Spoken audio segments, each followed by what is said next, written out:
Aram had always believed he understood his cat, Luna.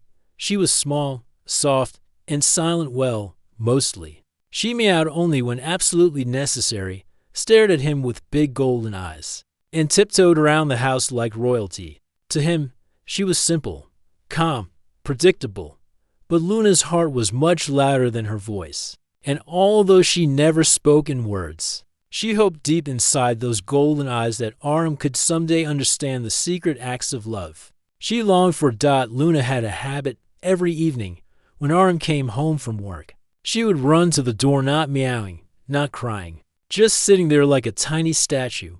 Aram always assumed she did it because she was hungry. One night, he came home late, much later than usual. He was exhausted, emotionally drained, his shoulders heavy with the weight of the day. He tossed his bag on the couch and didn't notice Luna. Dot, but Luna noticed him. She had waited at the door for 2 hours. When he finally sat on the sofa, Luna quietly climbed onto his lap. No demanding meow, no fuss. Just a tiny presence, warm and steady. That night, as Aram sat there, he finally understood. Luna didn't want food. She wanted him. It was the first act of love she hoped for, just being there. Aram had always assumed all cats liked head-to-tail strokes, but Luna secretly cringed whenever he touched her tail. Every time. One afternoon, Aram was scrolling through videos on his phone when he came across a cat behavior expert explaining the 3 safe zones for petting: under the chin, behind the ears, and on top of the head. Aram looked at Luna, curled like a cinnamon roll on the carpet.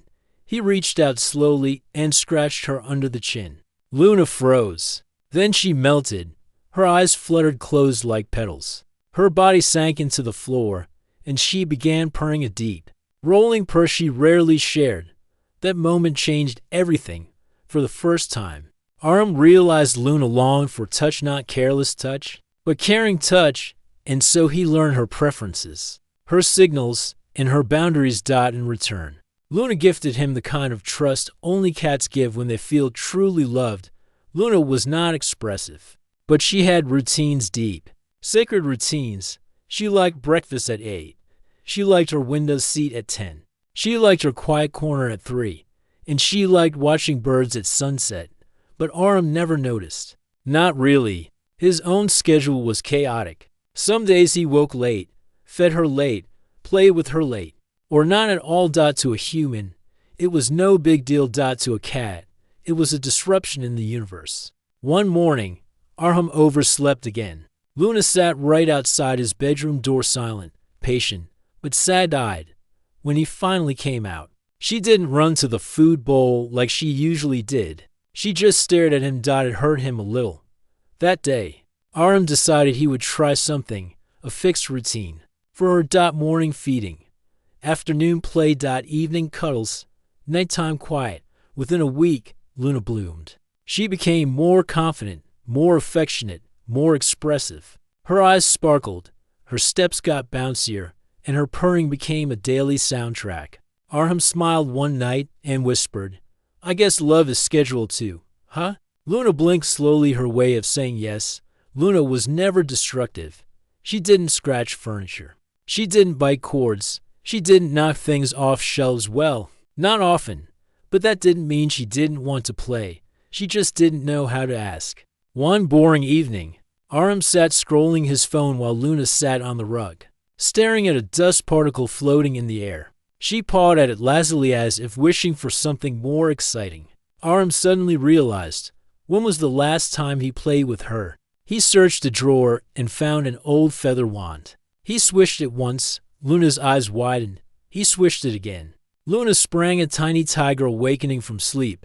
She pounced, rolled, leaped, twisted, bounced off the sofa like a gymnast for the first time in ages. Life returned to her body. Her joy filled the room. Aram laughed, really laughed, watching her dramatic hunting skills. In that moment, he understood something vital. Play wasn't optional. Despite her love for cuddles and play, Luna valued her independence. She adored Aram, but she also loved her windowsill, her secret spots, and her quiet corners. One weekend, Aram invited friends over. The house grew loud. Music, laughter, Movement. Luna ran to hide under the bed. Come here. Baby, Artem said, trying to pull her out. But she hissed a soft, warning hiss. It shocked him. Luna never hissed at him. So he stopped, stepped back, and left her alone.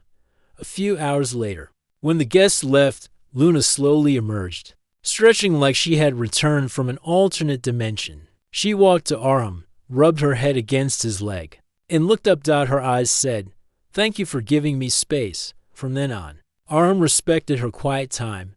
He realized that love wasn't always closeness. Sometimes love was distance, silence, and freedom. Luna was a gentle cat, but she was sensitive. Raised in a shelter before Artem adopted her, she had memories, scary ones. Loud voices scared her.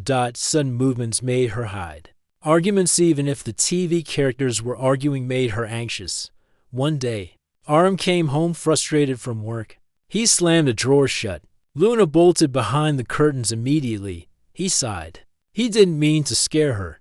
He sat quietly on the floor, near the curtain, not touching it, not calling her, just sitting. Minutes passed, then a soft paw appeared, then another. And finally, a shy little nose peeked out. Luna slowly came to him and touched her forehead to his hand. That was her act of forgiveness.